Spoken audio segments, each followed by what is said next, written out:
else do you get that comprehensive breakdown of market activities? That's right, this is the place to be, straight off of close of trade for the day. Welcome to Market Pulse on News Central in partnership with Nairametrics. I am Joanna Mustapha, your host, and on the show today, inflation rate dropped at about midday for the first time in 19 months. 33.40% in July. We're seeing inflation inch downwards slightly. Are the poor breathing now, considering the hunger protests that we tracked, earlier this month? Those are questions that we hope to answer. Also on the show, one of the most valuable, aka expensive stocks on the NGX takes a notch further, crossing the 4,000 Naira share price mark for the first time. And also on Spotlight, we'll get you up to speed on with the recapitalisation exercise. Fidelity Bank is now has surpassed its targets in the first phase of recapitalisation, and Access Bank extended its rights issues by a week. Let's head to the markets, right? It's a penultimate trading day of the week. Will the bulls make an appearance this week? Evidently not, right? We're seeing the market inch downwards a bit. We know that investors have, since the beginning of the week, continued to reinforce their risk-off stance in the equity market space. Fixed income rates remain elevated, so that's another thing. Obviously, another bearish day in the NGX. Market has now declined by 1.51% this week alone, and it's a penultimate. We just have Friday. It's down today 10%. It closed at about 97,100.36, and there was reduced trading with only about 271.25 million shares traded. If we come to the top gainers now, the number of gainers in the market were just 14, right? Nigerian Pharmaceutical also continued its bullish run, ending today, it's down, up, I beg your pardon, 9.95%, so continuing that bullish run as a top gainer. Total Energies has also climbed by 500 Naira when it comes to share price, mark with a 8.82% gain to close at 511. We're seeing that they're in at number 2. ICO as well, and the rest up there, making it as the top gainers for the day. ICO gained 6.54% to close at 1 Naira 14 kobo. Coming to the top losers list, Oando hasn't had a good week, but it's kind of only expected, right? Investors will take profit. Top of the losers list today, down 9.94% to 32 Naira 60 kobo. That's what we're seeing after posting over 60.47 gains last week. We're seeing that decline this week. So yes, ABC Transport as well also lost 9.52%. Sell pressure was high also on livestock feed. We're seeing it there as number 3. Top loser, down 9.09%, now 2 Naira 20 kobo.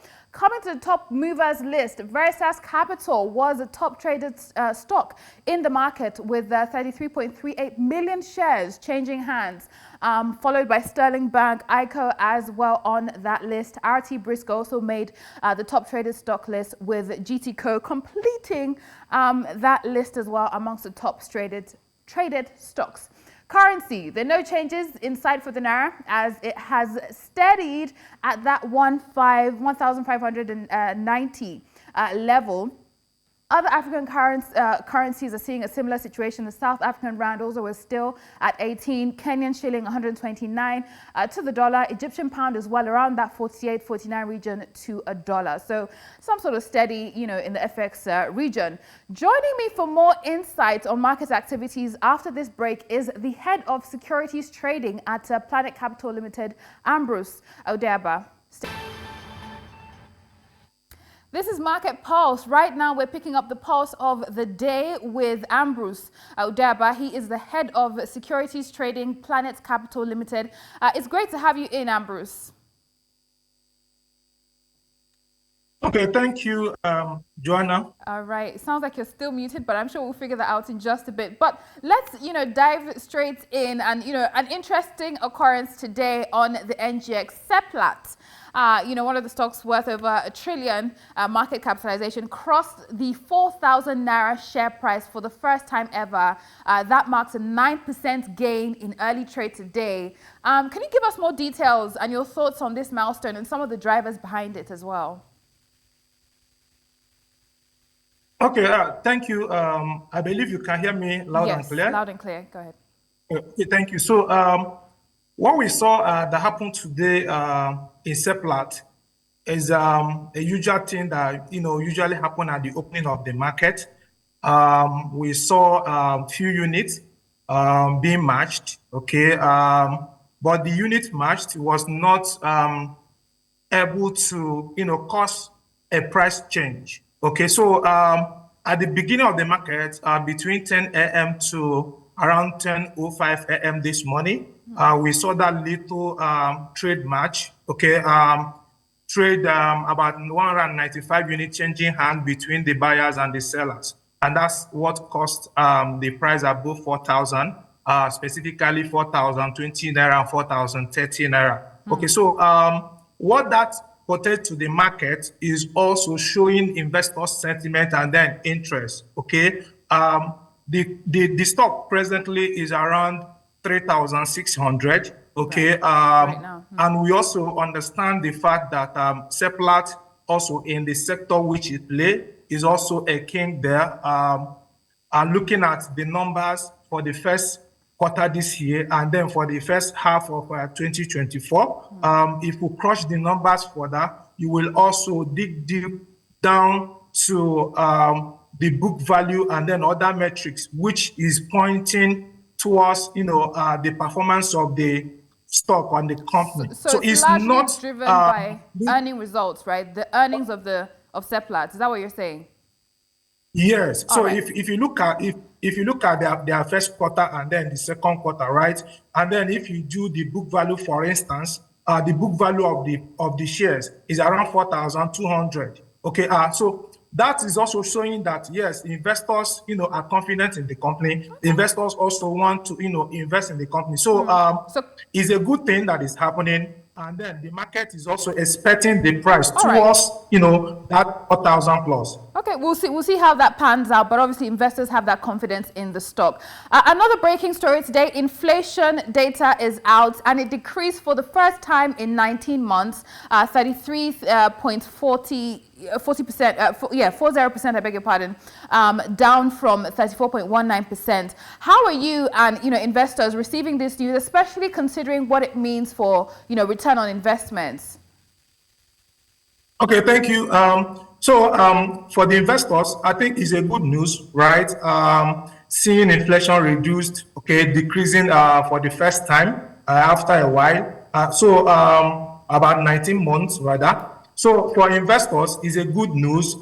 We also hope to see, more activities in the market. But by and large, what this portends is also showing the fact that yes, the purchasing power is also gaining in this case. However, at the current rate of inflation of 33.4% is still high. Okay, while the reduction is a good thing, the investors welcomes it, they're happy with it, but we also expect that going forward, it will continue reducing because the current rate of 33.4% is still also high. Okay, we look forward to seeing that easings definitely needed here in Nigeria.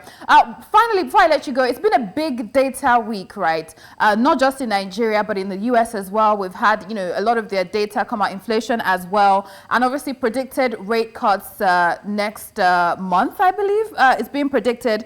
We've seen inflation data for the United States come down below 3%. Should we expect, would you expect rate cuts, right? And how hawkish do you anticipate them being?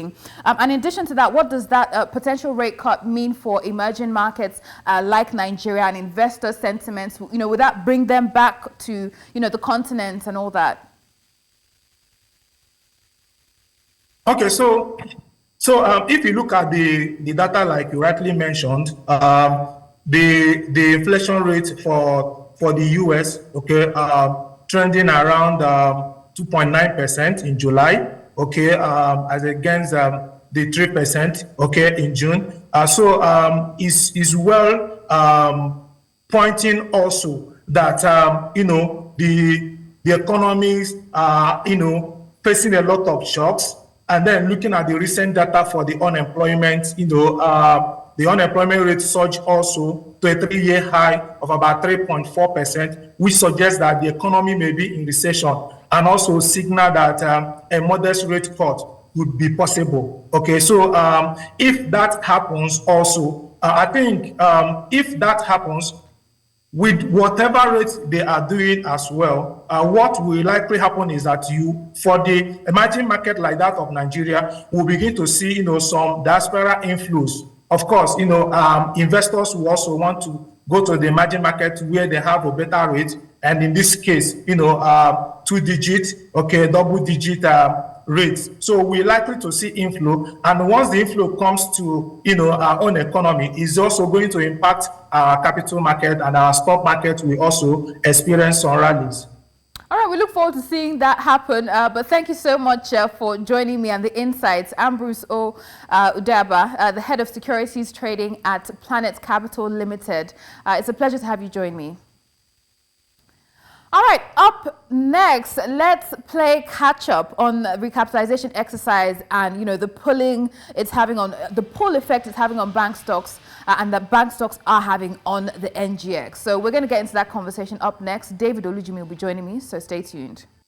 You're still tuned in to Market Pulse, and we're still on this recapitalization matter with Fidelity Bank concluding the first phase of capital raising and surpassing the 127.1 billion naira target that was set in its combined offer program. Also, Access Holdings Plc, who opened their offer July 6th, informed shareholders and the NGX, so Nigerian Exchange Limited, that the period of acceptance list for its rights issue has been extended by a week to August 23rd, 2023. And they cited, the recent nationwide protests that disrupted operations and businesses and individuals across Nigeria as reasons for extension of the exercise that was initially scheduled to close yesterday, 14th of August. So to bring us up to speed with we have financial markets analyst from Nairametrics, David Olujimi, joining me. Great to have you in. It's good to be back in the studio. Good to be back in the studio, more often. But let's begin. Fidelity Bank, obviously, they were one of the first in the race in this exercise. They've concluded the first phase. What's your assessment of the performance so far, and do you see other banks also meeting up? So Fidelity Bank has done well. I would say they've done well. In fact, they got to a stage where they had to extend their offer by an additional about 8.2 billion shares. We don't know if they got to what they planned with the first one and the second one, but they just told us that we've surpassed 127 billion naira capital raise. But we don't know if they got to 201 billion. So basically, what I would say about Fidelity Bank is that they've been excellent. They've tried. They've done well. To raise the amount of money within considering the amount, considering what we have in the society right now, in Nigeria right now. But for other banks, I would say GT has closed also. They did not seek any extension. I don't know, they've not come up with the results, but I think, and I guess it's been pretty bullish for them, especially with the way they've been going about it, and they've been stalking all of us. They have indeed. They've been stalking all of us with it. But let's stick with Fidelity Bank, right? There are also conversations that, the stock on the exchange hasn't been doing as well of late. So what does this portend for those who bought in and who are holding Fidelity shares? It doesn't really matter. It doesn't really matter. How because so? Fidelity Bank did something when they issued their shares, when they came up with the announcement. The share price, the offer price was quite just a little bit higher. It was just quite higher than the market price. But they were able to boost their market price. Something happened miraculously. Their market price has stayed above, and the market price stayed above the offer price. I think that was one of the driving forces, because when you want to get this Fidelity share, you just look at the market price, look at the offer price.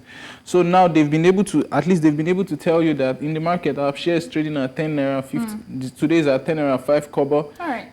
With the offer, you bought it at 9 naira 75 kobo. So you'll find a balance in between there. Okay. It's still quite. So the outlook for the stock pretty fair. The outlook for the stock is bullish, very bullish in fact. Bullish. We'll see, right? And we'll be tracking all that and more. I know time is limited. We'll have more time with you perhaps tomorrow on the show in the studio.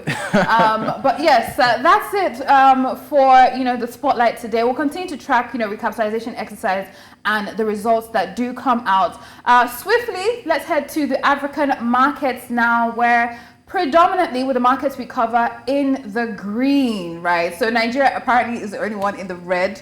But yes, all greens, loving it. The bulls have the say across the markets we cover in Africa. And there goes our show for today. Thank you for sticking with us. We'll do this again tomorrow. We'll continue to track the pulse of the markets, 4 p.m. West African time every weekday, here on News Central in partnership with Nairametrics, so leaving you with what's going on the international markets.